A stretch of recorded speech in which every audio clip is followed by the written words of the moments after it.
Hello and welcome to the Evidence and Reflection Screencast for my final year game project, Primal, the Fourth Wall. I have enjoyed learning and developing my skills as a game artist throughout the course, but game design is my passion. For my final project, I did not want to simply create a design piece. I wanted to be able to show my artistic skills I have learned alongside my game design skills to create a coherent project. During the screenplay writing module in my second year, I first developed the Primal storyline. I knew once I had the opportunity to do my own project that I would expand on this story world in some way. But I wanted to challenge myself. I wanted to create a game concept from start to finish. This is no small task, and I knew multiple high quality components would be needed to make this project fit together. On screen is my original deliverable plan. There are plenty of changes from then to now, but overall I knew I would create a screenplay from in-game, a 3D environment to showcase the game's art style, a game story breakdown, and concept art for the world and the characters. I'm going to break down and evaluate how I created each component, what went well, and how I would do it differently in the future. Starting off with the story. As previously mentioned, the base storyline for the game is already laid out in a 10-page screenplay from my second year studies, titled Primal. I decided I wanted this game to be story-centered, meaning the progression and gameplay would be made to focus on narrative. On screen is the first plan that I came up with for the storyline for the Fourth Wall. This document is not official, but I thought it would be worth showcasing how I planned my story. In the future, I should try to make this initial plan more professional, as all work towards a project like this should be. Regardless, I now knew the rough outline for the story. This gave me the opportunity to choose the section of the game I wanted to break down.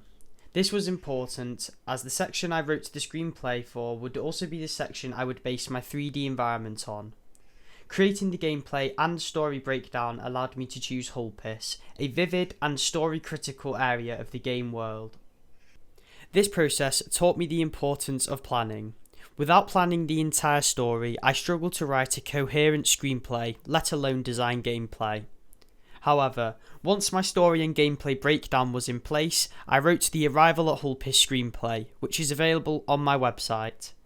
I hope the screenplay gives an idea as to the feel of the game world and how it would feel to play. And if I were to start the project again, I would reconsider some story choices.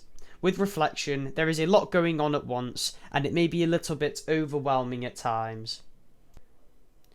The next part of the project I will break down is the 3D environment, which I created using 3ds Max, ZBrush, Substance Designer and Painter, and the Unreal Engine. The purpose of this environment is to be able to showcase to the viewer what I had in mind for the art style for the game. This part of the project took a very long time to complete, however, I am very pleased with the results and feel this would be an ideal place to start for a game artist. It is clear the kind of patterns, colours and shapes that fit into the scene, things artists need to develop concepts further. As I began making my scene, I set up a master material. That would mean I would only need to export 3 textures for each asset: a base colour, a normal, and then a packed ambient occlusion, roughness and metallic image. This made texturing my assets simple and saved some time, which helped as most of the texture detail on assets is hand drawn in ZBrush. Though time consuming, hand drawing directly onto high poly models allowed me to achieve the look and feel on the assets for my scene. However, I must admit that I had not used this method before. Though I completed my scene just fine, I could have saved time by using more simple methods of texturing, especially when I do not need the assets to look perfect. I only need the assets to portray what they would eventually look like for an artist. This is something I found regularly throughout my project, areas where I was spending time on work that was not necessary, and this is something I would improve on if I started the project again. On screen is an example of an asset which I spent a long time trying to get right. To try to get the tents to look as good as possible, I was trying to use real simulated cloth physics from Marvelous Designer. The 2 white tents on screen are the results of this. They look decent, but when applied to the scene, they did not match my surrounding assets. I took a more simple approach and quickly came up with a better, much lower poly solution that accurately reflects the game's art style. I also added 2 particle systems to my scene. The fire simply brings the scene to life and makes it feel more like people might actually live there. The rune on the ground is an essential part of the story, and therefore I wanted it to stand out.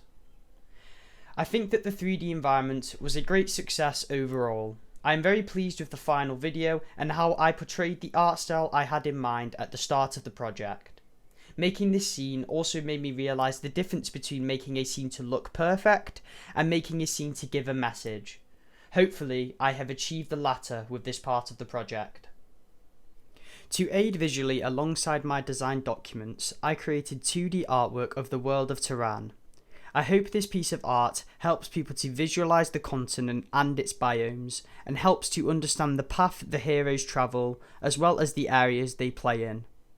2D artwork is not my most comfortable area, but it is essential in game design to be able to portray ideas effectively. I believe I achieved this goal with this piece of work. I also needed to produce some drawings of the characters. This was more tricky. On the character drawings submitted as part of the project, you can see the breakdown of how I draw the characters step by step. While I am satisfied with the drawings, if I could go back to the start of the project, I would have also drawn the other 2 playable characters for the game. Finally, we move on to the game design documents. Firstly, narrative design. This document reveals extra information and formally lays out the rules and details of the fantasy world of Tehran, giving much needed insight into how magic, shape-shifting and the overall world of the game works. Again, I believe it is important to mention that with hindsight, I feel the story might be a little overloaded. When writing fantasy stories, it is important to not lose sight of some real-world features, which might have happened in my project. The gameplay design documents detail how the game would play, split into general gameplay, progression, questing and talents, UI and player POV, combat and game mechanics, and controls. This covers pretty much all aspects of game design, and I think that after reading the documents, it should be quite clear how the player makes it through the game and how they will have fun while they do so. The visual aids I created on the documents are simple, but fulfill their purpose, giving some reference to aid the descriptions beside them. I feel that despite the depth of the design documents, it would be nice to have some form of playable prototype to present with this piece of work.